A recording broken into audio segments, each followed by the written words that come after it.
What's up and welcome back. I'm John Stark from MacTheMovieGuy.com, your favorite blind film critic, and today I'm talking about Black Bag. This is a new Steven Soderbergh movie, which feels odd to say, considering we just had a new Steven Soderbergh movie in Presence earlier this year. So this dude's cranking out movies. Maybe he'll just one day just shoot a whole bunch of movies and release like 8 films in one year, and they'll all be completely different and not connected in any way whatsoever. It's being distributed by Focus Features. It's written by David Koepp, who has had his hand in quite a lot of projects and has an amazing cast, including Michael Fassbender, Cate Blanchett, Regé-Jean Page, Marisa Abela, Pierce Brosnan. So the cast is stacked. Naomi Harris. I love her, so I don't want to forget her. And click like and subscribe so we can talk about it. I'm serious, you have to actually click so I can talk. I can't advance forward. Thank you. All right, so it's currently available on Peacock if you want to watch it with audio description, or you can watch it in, on your video on demand platform if you don't have that. Yeah, I skipped theaters for this one. I don't even know that I was offered a screener for Black Bag. Was I offered a screener? I don't think so. I'm frequently ghosted by Universal and Focus Features, probably more so than the other. Lionsgate ghosts me the most, I think. Um, so yeah, I don't think nobody ever was like, "Hey, you want to watch Black?" No. Uh, so it has a really high score, like Rotten Tomatoes and Metacritic. It's like critics agree Black Bag is a film that opened in March, and thank God. I kind of wonder, like, if Black Bag had opened in the middle of everything, like, if you were watching this in the middle of Oscar season, would it have trended that way? Or are we sometimes just desperate for content? Uh, it's it's fine, but it does kind of feel like it's a little overpraised, especially considering Steven Soderbergh's body of work. When you look at films like Traffic, Sex, Lies, and Videotape, Aaron Brockovich, Ocean's 11, there was a sort of like a period in time where Steven Soderbergh was kind of knocking things out of the park on a fairly regular basis, out of sight. Um, and he has started kind of playing around with the formula of making movies and gimmicks and ways to do things and doing things differently. Presence is a great example of that. He also has a film he shot entirely on an iPhone. He has that pandemic movie that he made with Zoe Kravitz. He uh, he seems to challenge himself in different ways because he can get at least a minimalist budget to be able to work with, and because he's Steven Soderbergh, he can get talent just immediately to work with him for any project that he would want them to work for. So Black Bag is a pretty uh, uh, must pay attention. There are no bathroom breaks. Pee beforehand. You have to pay attention to like every word that's being said. It's one of those. It's heavily dialogue. It's very nuanced. We shift from scene to scene to scene to scene. Everything's important. Everything people say, the way that they navigate, the way that the whole thing moves. We sort of open with Michael Fassbender moving through this whole thing, being somebody who is in the espionage arena. He's also married to Cate Blanchett, who is also in the espionage arena. And it looks like she may be in a spot of trouble, as it were. And they have this really weird scene that didn't quite play well for me because he was staring at this ticket forever. Like, it was like he was trying to decide. He finds this movie ticket and he just stares at it. And it's like he's like the wheels are turning and we're supposed to guess from him what, like, from the conversation that he's having with Blanchett and this ticket, like what it all means. And I'm not sure. I think there was so much emphasis put on the ticket that was somewhat unresolved. He does ask her about it, but in a way, I can't, I'm not going to spoil everything, but um, he mentions it casually in a conversation. So you get, I guess that's closure. I don't know. But I couldn't tell who was playing who. it was one of those films that wrapped around itself so many times that uh, we're supposed to believe, and that's the thing about being in an espionage film. Like when you have a film that's full of people who are good at trading secrets and spies and keeping secrets and whatever, um, it becomes really sort of difficult to see like who has whose back. Who is the one that are these people really ride or die? And I feel like that's Fassbender's and Blanchett's dynamic, is that the film hinges upon the believability of them being this pair. Like, do they have each other's back, or are they completely, capable of throwing the other one under the bus? Along for the ride is everybody else as they try to uncover this package. There's Black Bag is sort of like a code name for this other thing, Cerberus. The film could have also been called Cerberus, to be totally honest, with just this program.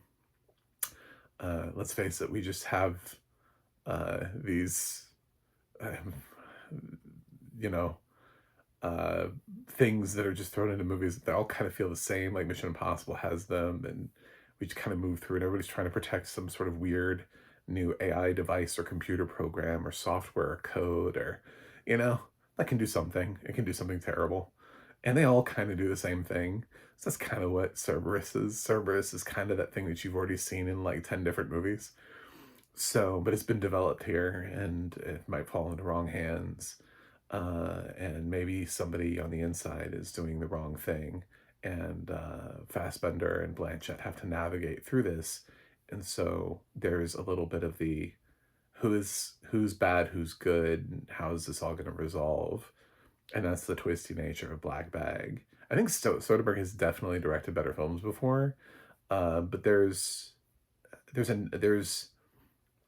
intentionality to create something that is so acutely adult and requires your constant attention in a way that we don't, that so many young generations don't have. If you pick up your phone every 10 minutes, Black Bag is not for you. You know what I'm saying? Like if you have to see what's on Instagram every 10 minutes, or just look at your phone, if you're constantly distracted, if short form content drives you, if TikTok is your life, Black Bag will not be able to hold you. It's those two things. He's making a film that is fully connected as a story that you have to pay attention to all the way through. I just don't know that it's unique enough when you get from beginning to end, or that it necessarily made all the sense that he thinks it makes to get from point A to point B. Sometimes with films that are just trying so hard to be sort of innovatively cryptic, uh, they relish in the idea that they've kept stuff from you, or that there's a little bit of ambiguity. And I think Black Bag would have benefited a little bit more from a firmer resolution between Fassbender and Blanchett than what we get, because everything is all just sort of like uh, almost like nonverbal. It feels like how you would with friends. Uh, I used to be sighted, so it's a lot of I used to remember just being able to like look at somebody and you're like, huh, like across the room. You're just like, and then that person knows, and then and then like, because you know that person, you know that they know what you know, and words do not need to be spoken. So uh, it feels like there's that, but he's put it into words. And so there's this playfulness behind characters we don't know very well. And that's what I think is intriguing. Very good actors in doing a very good job with with good roles. And For the first 6 months of the year when, studios tend to not give us the best product, Black Bag seems like a standout, but I do kind of wonder if this had opened in December and was trying to campaign for Oscars, would anybody have noticed it? Would it still have the same score and the same, uh, love that it has now? I don't think so. I think part of it is when you're starved a little bit, if you can release a film like Black Bag that has some artistic merit to it, that has some creativity, that feels like it has something to say, that feels like an actual film instead of, you know, a movie off a conveyor belt from Netflix, that those films end up standing out more during certain time periods. There's always that dearth in like January, you know? And we always get those films in January where like at least one film pops. But it's like, how many times later on are you going to revisit that January movie? Was it really that great? Or the February or the March movie, you know? Are these superbly excellent films? Or are they profiteers of circumstance? So that's the question about Black Bag. I thought it was fine, but if this was a debut feature, I'd be way more excited about it. But to say that this is from Steven Soderbergh, it becomes sort of like, well, of course it's competent because it's Steven Soderbergh. Presence was competent. I didn't like Presence that much. I mean, but it was competent and it had ideas and he was trying stuff and it was interesting because Soderbergh is nothing if not interesting. At least he's not boring me to death. I'm not getting these regurgitated plots and things that feel like I've seen like 10,000 versions of them before. So there's something that's interesting about Black Bag that he clearly found in David Koepp's script, and he threads it together nicely. But at the same time, I'm not sure it is a substantially excellent film. I think it's just a substantially good film.